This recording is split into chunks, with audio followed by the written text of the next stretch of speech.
you'll go into a school and you'll talk to a class of, 8-year-olds about engineering, and you'll get girls saying, all right, so girls can be engineers. Yes. So we can't stop talking about it because young people need to know it's an option for them, all young people. B, the whole of society still considers engineering and other gender stereotyped careers to be those gender stereotypes, like a man doing engineering. 2/3 of people associate engineering just with men. And also companies need to recognize that, yes, we still have got a problem. You've got a problem with your talent pipeline. Diversity matters. So yeah, it still is an important issue to bang on about. And it's not something that we can ever allow ourselves to get tired of until we reach much better gender balance. I'm wondering here, do you think that this is just something that someone wants to do, but they just don't know how to do it? So an organization would say, yeah, I know that there's an imbalance here with gender, and I know that this needs to be done. So again, I'm breaking this down probably to my own experience that I know that you've had as well with your children, is they know that they need to tidy their room. They know that they need to go to bed, but there's just a gap between the knowledge and them actually carrying out a successful action to get the result that you're after. Yeah, and so I suppose you can look at the motivations behind people. Everybody's got their own intrinsic motivations. If you say, look at a leader of an engineering company, their motivations are to ensure that their company is sustainable in terms of not just environmentally sustainable. I mean sustainable as in it's going to last, which means you've got to think about the future of your talent pipeline coming in, because all businesses need people. So there's that. There's also the fact that you've got to report to your shareholders or your investors about where, your business performance. And we know diverse teams have better business performance. It's just, across the board, better business outcomes. So there is intrinsic motivation, but I'm not sure. But I think it's difficult. It's not an easy fix, and there's lots of facets to it. It's not simple. So then it's kind of easier to say, well, actually, let's focus on some other things that are going to meet my motivations and give me the results that I need. And this is a hard nut to crack. But there are things that we know do work and make a difference, but you've got to be consistent with them, and you've got to actually invest in them rather than hoping that the goodwill of a few enthusiastic individuals volunteering their time on top of their day job will make this happen. So that's a really good point. So what I've got a picture in my mind of now is we've got a jungle, and there's a well-worn path that's easy to walk down. And then we've got someone that says you need to go over here, but the path is not sure and it's not clear.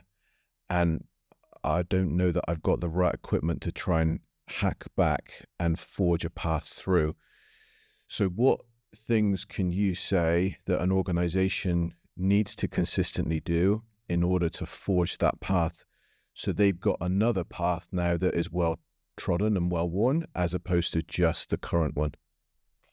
It's a good question, because I think it's not just one path that's the problem to get you where you need to go. There's probably a few different things that, depending on the type of your organization, would give you the results that you need, or at least progress you towards that result that you're looking for. There's some really, really obvious things that some companies do well, other companies are probably completely sort of in blissful ignorance about.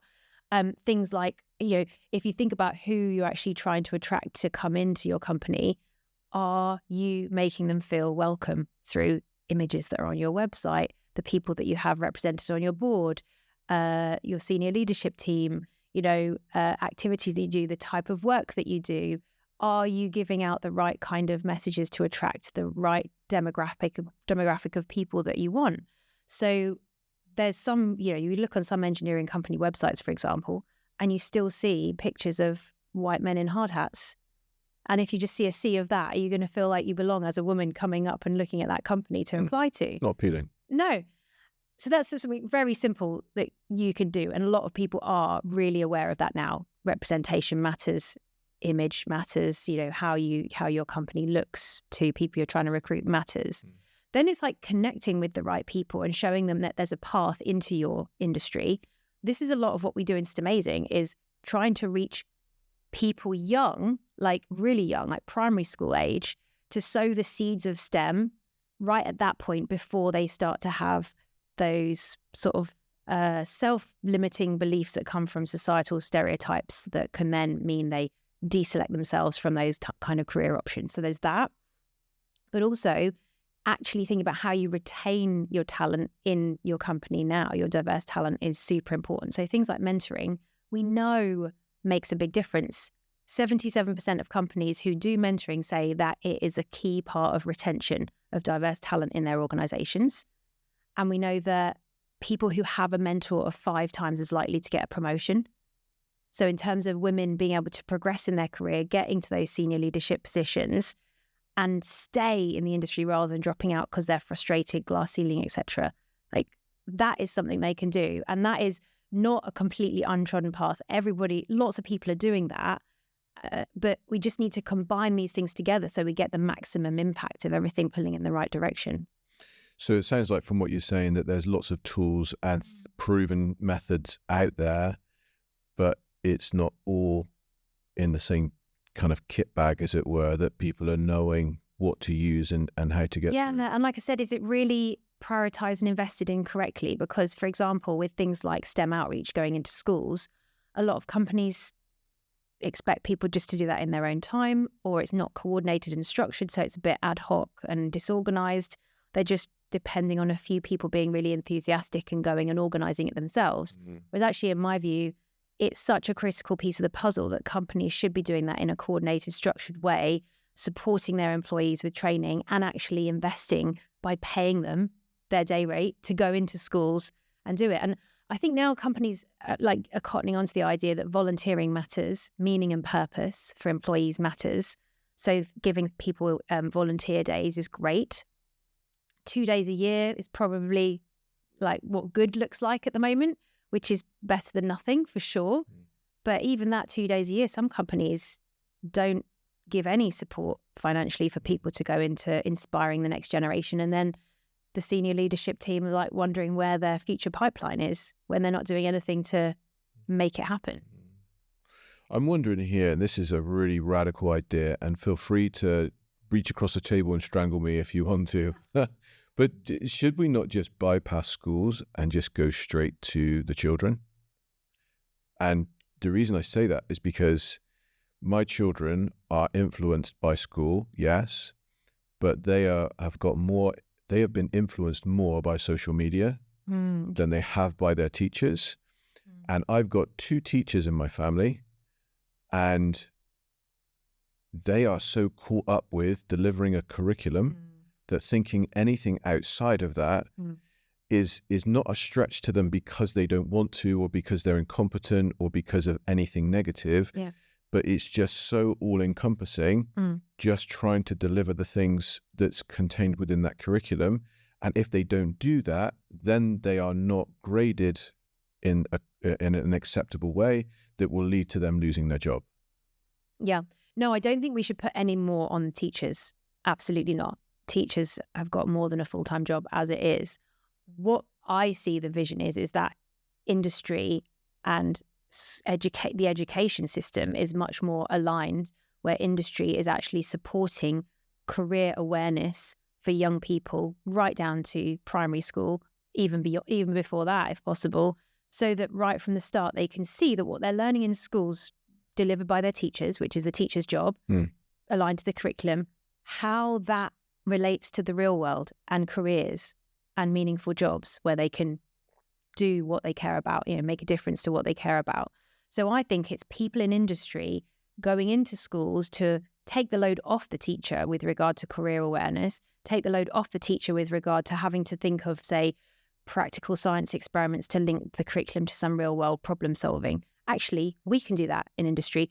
Yes, we need to fit it into the timetable, and that's easier in primary school than it is in secondary school. So why not take advantage of that and go and do STEM sessions delivered by industry in primary schools as a absolute something that should be completely standard across every primary school. And it's not for the teacher to sort out. Okay, it's just something that we as industry offer, deliver, take the load of. I do also think you've got a really good point there around other forms of influence, and the media, social media, books, literature, all of that matters. And you're seeing now some like influencers on social media who have that positive influence around careers and role modeling and things that I think is absolutely fantastic.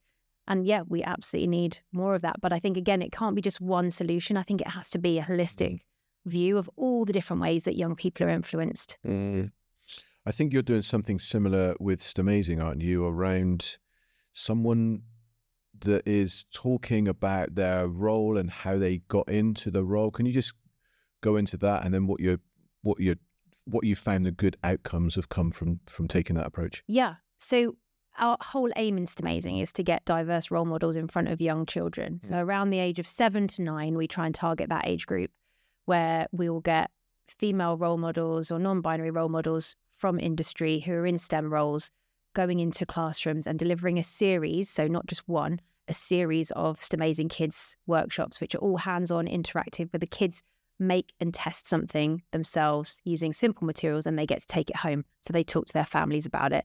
And that's another kind of thing of like influencing the influencers, because you show parents and carers these opportunities for kids, then they can start to see how that might work for their child rather than having no awareness as well.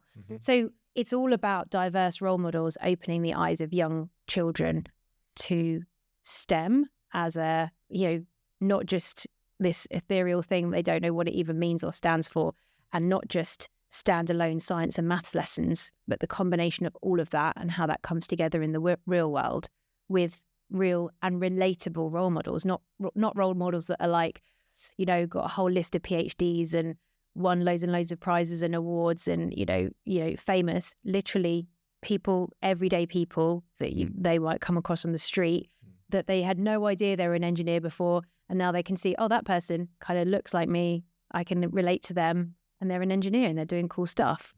So that's exactly what we do. So it's like giving kids the opportunity for hands-on STEM, which they don't get to do very often at any age, unfortunately. Like practical science experiments have really diminished in terms of what teachers can offer because, like you say, they're maxed out, and it takes time and effort to give kids that opportunity and confidence on the part of the teacher as well. So it's easier to do something on worksheets than it is to go and actually run a proper experiment.